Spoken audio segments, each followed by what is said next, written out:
Hi, my dear ones. How are you? Sit back, relax, and enjoy. I'm here with a new story for you. The story of Little Red Riding Hood. Once upon a time, there was a great forest. By the forest, there was a small house, and in the house lived a man and a woman and their little daughter. One day, the woman, who was an extremely handy seamstress, made her daughter a beautiful scarlet cloak and hood. The girl loved the cloak. She wore it so often that from that day forward she became known as Little Red Riding Hood. Little Red Riding Hood, said the mother, would you be so kind as to take some fresh butter, newly laid eggs, and a fruit cake to your grandma? I would be delighted to, mother, said Little Red Riding Hood. But it has been such a very long time since I have seen Grandmamma. I fear that I will not recall where she lives or even what she looks like. My dear, replied the mother, once you get going, you will be sure to remember the way. Little Red Riding Hood set off into the heart of the forest. She carried a wicker basket lined with a red and white gingham cloth filled with her grandmother's goodies. She sang softly as she hopped along the forest path and watched the world go by. A beastie wolf heard Little Red Riding Hood's sweet song. The wolf was a nasty, greedy creature, and it longed for nothing more than to gobble Little Red Riding Hood for his breakfast.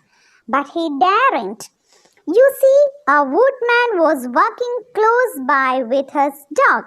The dog was so vicious that the wolf was terrified of it.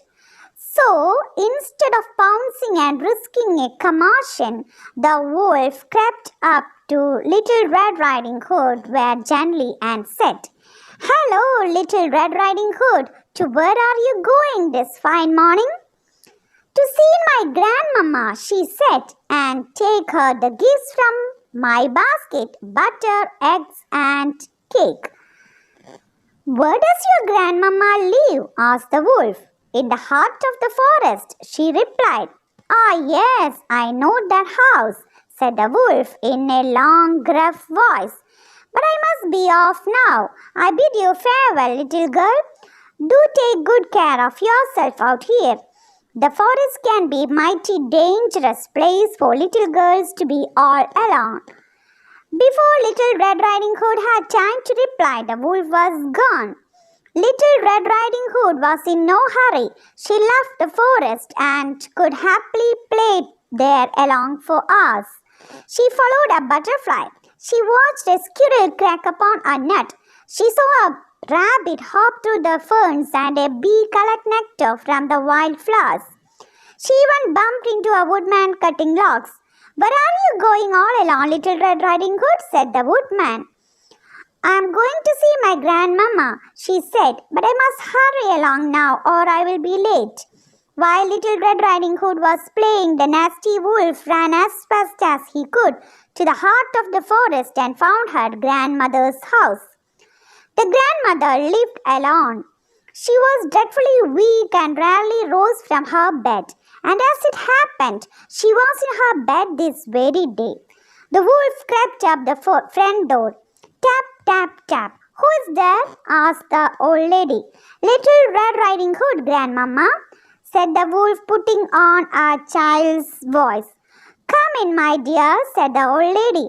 Pull the string and the latch will lift up. The wolf went inside. You can imagine the old lady's shock as the sight of the wolf standing in front of her. She froze in fear, and moments later the wolf, who was a little hungry from his run through the forest, gobbled her up for his breakfast. But the wolf was not satisfied. He wondered what it would be like to have a taste of sweet Little Red Riding Hood. So he put on the old lady's nightgown and cap, got into the bed and waited for a tap at the door.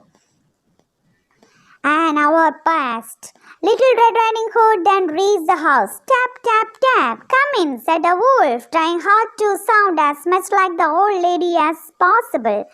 Pull the string and the hatch will lift up, Little Red Riding Hood thought to herself. I don't remember Grandmama's voice sounding so gruff. But she went in and saw her grandmother lying in bed just as she was expecting. Grandmama, said Little Red Riding Hood, Mother has sent me with butter and eggs and cake for you. Oh, you are kind, said Wolf. Come here and let me kiss you. Little Red Riding Hood, who remembered had not seen her grandmother for some considerable time, approached the bed. Grandmama, she said, what a great nose you have. All the better to smell you with, my dear, said the wolf. And Grandmama, what large ears you have. All the better to hear you with, my dear, said the wolf. And what large eyes you have. All the better to see you with, my dear, said the wolf. The wolf was now getting impatient. Her lip curled up slightly, revealing a huge set of gigantic sharp teeth. Oh, my Grandmama, and what great teeth you have, said Little Red Riding Hood. All the better to eat you with, growled the wolf. He could wait no longer and pounced out of bed towards Little Red Riding Hood. At the exact moment, the door flew open with a bang. The woodman's vicious dog ran in and jumped on top of the wolf. The wolf made a whimpering sound as he fell backward onto the floor. Seconds later, the woodman dashed in, wielded his tremendous axe high above his head, and brought it down with a thud, chopping the wolf's head clean off in a single blow. Oh, thank you, kind woodman, cried Little Red Riding Hood. How on earth did you know the wolf was here and that I was in danger?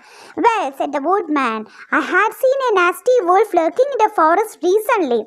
When we met earlier, I wanted to make sure you were safe. So I followed you. My dog caught scent of the wolf when he approached the house and we rushed in to save you. 1,000 thanks you again, dear woodman, said Little Red Riding Hood. Woodman walked Little Red Riding Hood home and explained the nasty happening to her parents. They were eternally grateful to the woodman and his great dog for saving the precious Little Red Riding Hood from the wolf. Thank you very much. I hope you enjoyed the story. Thank you once again. Keep listening